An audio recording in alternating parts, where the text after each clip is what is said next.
back here on the Seth Williams Show with Mike Sucka, Chris Akin filling in for Mike tonight, and we welcome our guest, lead singer of Steelheart, Miljenko, Good luck with Matijevic. it. Yeah, Matijevic. There he is. I'm trying. I'm sorry. Good show, though, my friend. How are you? Good. I'm How are you well. tonight? How about yourself? We are okay. We're good. Doing well. It's good to be alive, I should say. It is good to be alive. You know what? It's a gift, and we're lucky to be alive, right? Amen. That's the reality, right? It is. Now, I'm going to start off by saying something, and please, I know that you've never heard this before, but I'm going to say it anyways. But you have one of the most amazing voices of all time, and I'm not hitting on you or anything. I just think that you are absolutely brilliant, and I just wanted to tell you that from the get-go. So thank you for being on. You know what? I appreciate it. That's what keeps me going. You know, those kind of comments. Thank you. I really appreciate it. Well, Miljenko, why don't we start with the single "Good to Be Alive," since we're sort of talking about how good it is to be alive, and the irony here is all three of us have been through some really life-changing stuff, and I'll cue you in the 2-second version. Mm-hmm. Seth in the last year had an illness which cost him a leg. So, oh God, really? So he's been through that. I'm sorry, but it's good to be alive. Yeah, exactly. Fuck. Sorry. Ooh, don't say that. No, you're fine. 28 years ago, I was working in a steel mill and a furnace blew up, and I took a 69% burn accident. So for me, I'm good to be alive. Wow. That's intense. And then obviously, but yours is no less intense. Let's be honest. And if people were watching when we just played the video there's the actual video of the accident happening for you when the scaffolding just came down on you and 1,000 pounds of hard steel tried to drive you through the floor, man. Crazy. But again, for you, good for you to be alive. It's good for all of us. I guess we were spared in some sort of reason. You know what I mean? But I mean, that was intense. I mean, I shouldn't be here for sure. That accident, that was just ludicrous, getting hit in the head like that. I guess I got that hard Croatian head. You know what I mean? Exactly. Well, for you, do you look at it now, and obviously it's been 30 years or whatever since then now, did it change your outlook on life? Because I know for me personally, and for me it's been 28 years, I was going nowhere in life, and then my accident happened and I learned that I had to fight hard to recover, and ever since then I never stopped fighting to recover. I'm constantly pushing myself. Do you find that influenced you the same way to keep driving forward?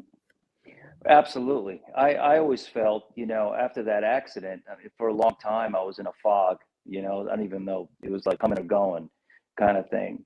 But in a weird way, I created it, or at least I want to think that way, because I felt like I just needed more out of my music, out of just everything, and life itself.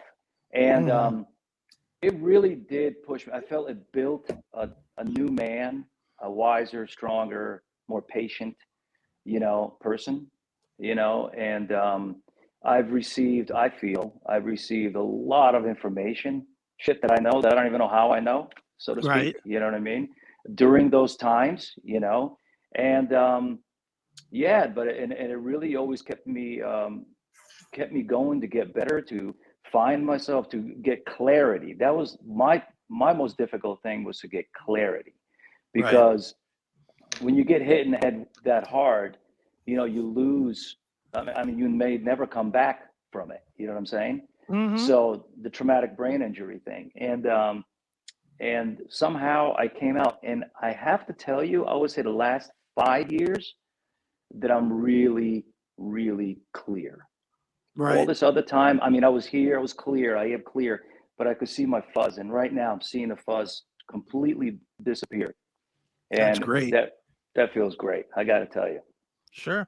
And it's really led you, and unless I'm mistaken, it's really led you creatively to kind of change directions. Like, not that you were ever like, stare at my shoes and be sad guy. You never were that, but It just seems the music that you're doing and the involvement in the projects that you're getting into are way more focused and uplifting. You're in the uplifting phase of the Steelheart career. Is that kind of accurate for you? Yeah, I mean, it's like let's go. It's funny. Sometimes look, I too. Everyone gets depressed here and there. But I fall, I get sad. And I'll get into a space and I'll be like, all right, I'm done. Enough. Snap out of it. Boom. And that's what I do. Because it's a lot of work being in that space, in that sad, this depressed space. But you got to get out of it. If you don't get out of it quick enough, it will bring you down deeper. Make sense? Yeah. And I don't know. I mean, it just always like the album "Good to Be Alive." I mean, it's the song "Good to Be Alive." It really, yeah, it's a gift, man. And I see it. I see it very clear. And why not write about it? Why not tell the story of what I've lived, what I see, what I appreciate, and I could share it with the rest of the world, and maybe they get something out of it as well. That's my job. That's who I am. And see, that's what you've done a lot of stuff. You did some stuff with the Doors. You did some stuff. Obviously, you did a rock star with Mark Wahlberg. It was kind of, you were like the voice of that movie too. I mean, like, what was your favorite part of your career so far? I mean, obviously the new stuff you probably love to death, but did you like doing the Doors stuff? You did Jim Morrison. I mean, what did you like? let's think about this, right? Let's think about this. The managers and Robbie and Ray say to you, "Hey, we really want you to join and do the tours with us. What do you think?" Of course, it was a gift. It was an amazing opportunity, and we had a wonderful time on stage every night. The shows were fantastic. We had standing ovations every night. And I would say, there's so many. I can't even mention the amount of great moments in my career. The Doors was definitely a highlight. The movie Rockstar, definitely a highlight. But there's so many times I'm in the studio recording records. That I have these moments of. Oh. There he goes. Well, hopefully this comes back on here shortly. There he is. Tap into that and feel that and experience that where the rest of the world doesn't. So, where was I going with that? Bottom line, all these things are amazing things in my career. Sure. I can't hear you. Can you hear me now? I lost you. Hello. Can you hear me? Yeah. We hear you, but you don't hear us. I lost you for a second. Disconnect. Good.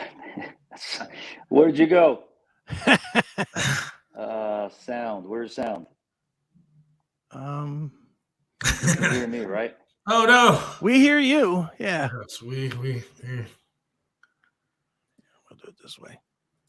I'll kick him and he'll hit he'll come back in a second. All right. No, he'll come back in a second.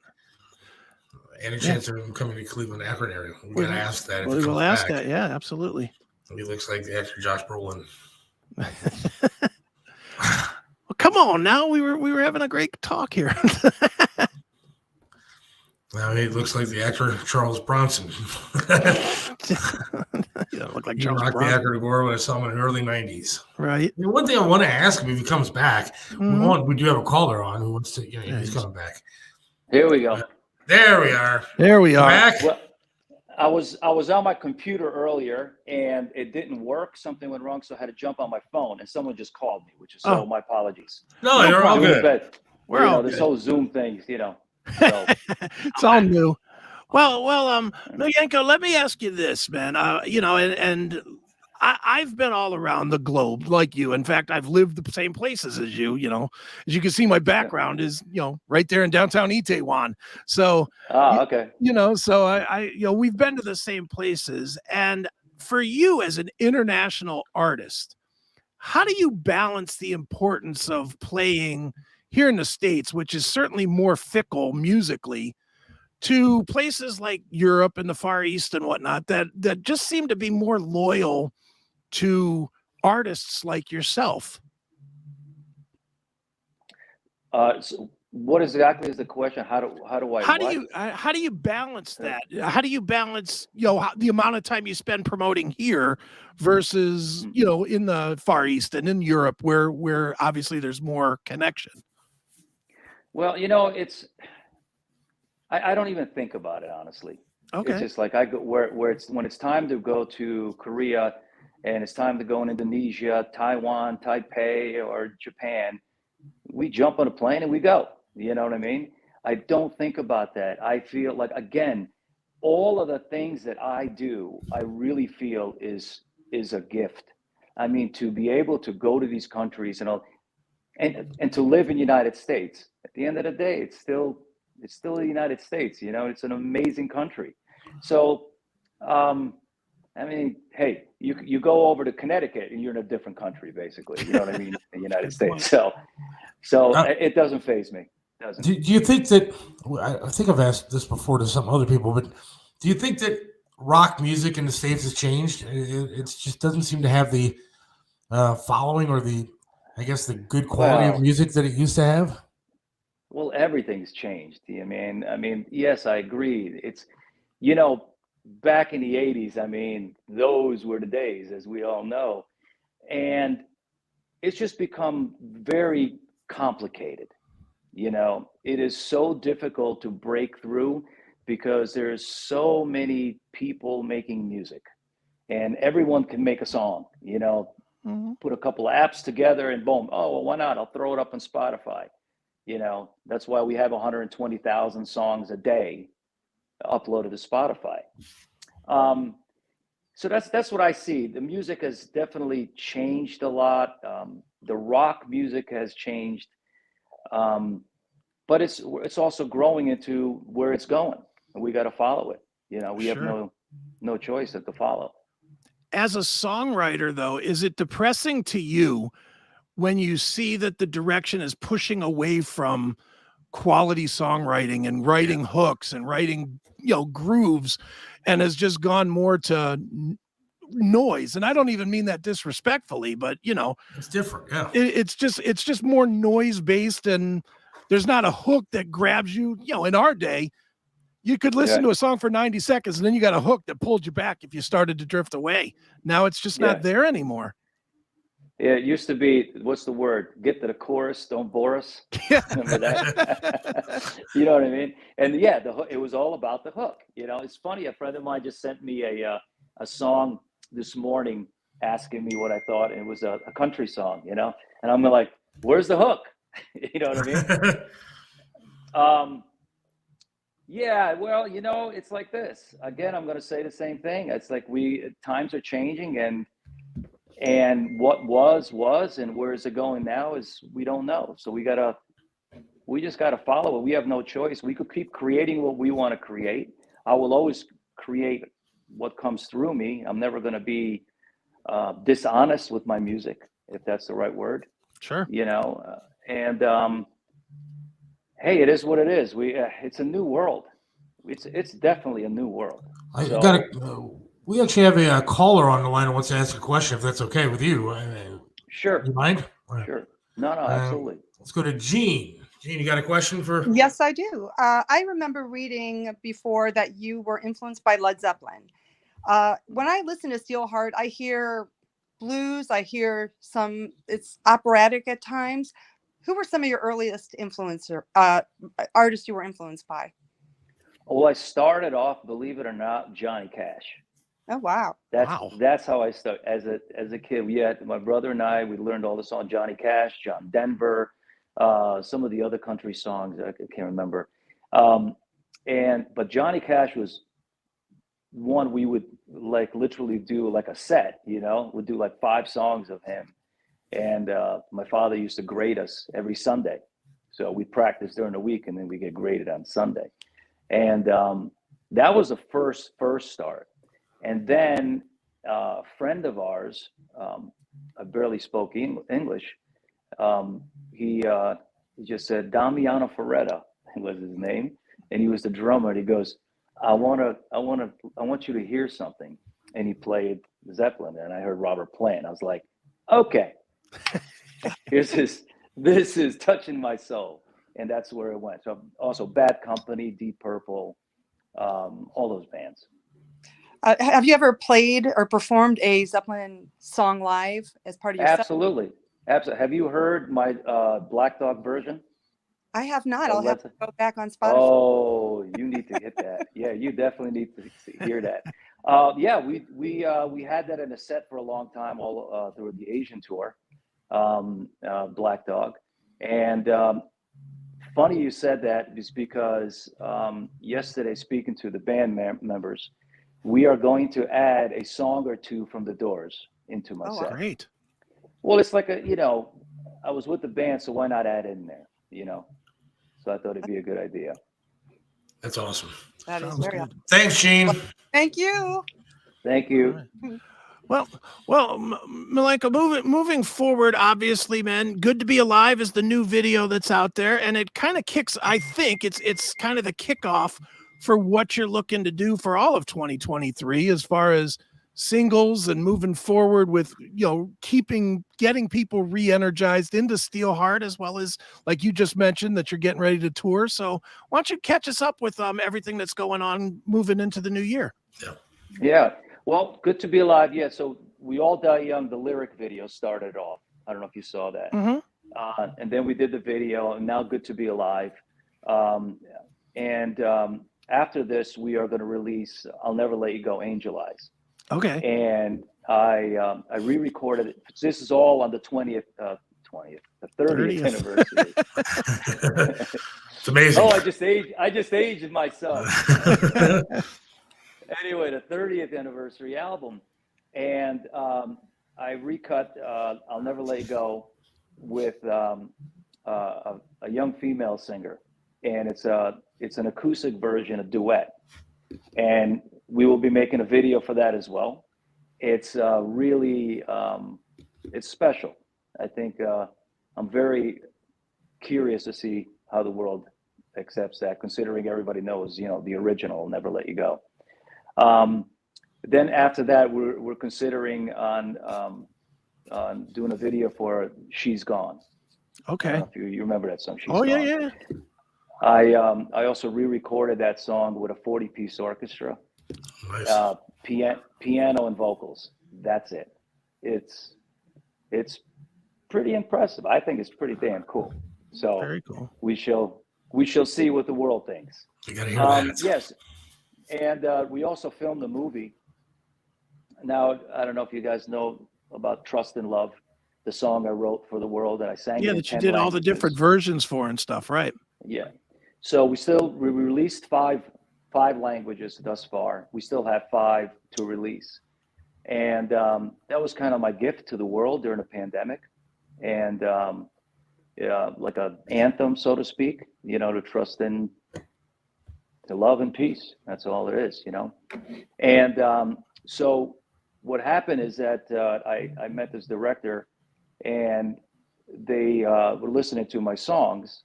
And when they heard Trust and Love, he loved the song so much that they made the movie about Trust and Love as a theme song of the movie, and they named the movie Trust and Love. Wow. The fun part was that I got the whole band in the movie. So now we're all Great. in the movie. So that'll be probably coming out, I want to say June or July of this year. So that's happening. And then we start touring. So first show is coming up here in Vegas. Okay. February 3rd. And then we're starting to travel to Europe and Asia and back to the United States. So, back to what I do. Gotta get you to Cleveland. Oh, kidding me? How can I not go to Cleveland? I love Cleveland. Very good, man. Well, obviously, Miljenko, it's a great time to be a Steelheart fan. You guys are putting out plenty of music for people to check out. Definitely go check out the videos. Good to Be Alive, which is out there, as well as the lyric video that is out there as well for We All Die Young. And where should we tell people to go to keep up with you and to find out tour dates and all that stuff? Well, I think the best is, of course, steelheart.com. Okay. And then you have Steelheart Facebook official, Steelheart Instagram official, Steelheart TikTok. And now we have some new things coming. Well, we have the Steelheart store. Definitely check that out, because we have built some really beautiful things on Steelheart store, which jewelry, leather jackets. I mean, Nice. This one's how you like Nice. this one. That's awesome. Very cool. Yeah. So that's not out yet. That'll be out within a week and a half. Excellent. So Steelheart store, and we also built Steelheart TV. So that is that. I think we have one more thumbnail to finish, and that is Okay. Steelheart.tv. So I mean, there's a lot of shit going on there. That's awesome. It's funny because I was literally watching you on TikTok a couple hours ago. So, if you want to check out something, you can go to TikTok and watch it. It's fantastic. We're working hard, man. You know what? Like I said, these days you got to work twice. I've never worked harder in my life, you know? So, but hey, it's what we do. That's good right. stuff. So. Well, I tell you what, Yeah. Miljenko, I thought the best way to finish this was to play a little bit of the new video for Good to Be Alive and give people a taste of it. So, man, it's always great to talk to you, man. Make sure you go out to steelheart.com and follow all the links, and whatever he's selling, buy it, people. Don't just stream it, because that doesn't do these guys much good at all. Please buy it. And Miljenko, thanks so much for joining us here on the Seth Williams Appreciate Show. it, man. Yes. Thank you. Thank you for having me. All right, Take man. care. Sit up and dead,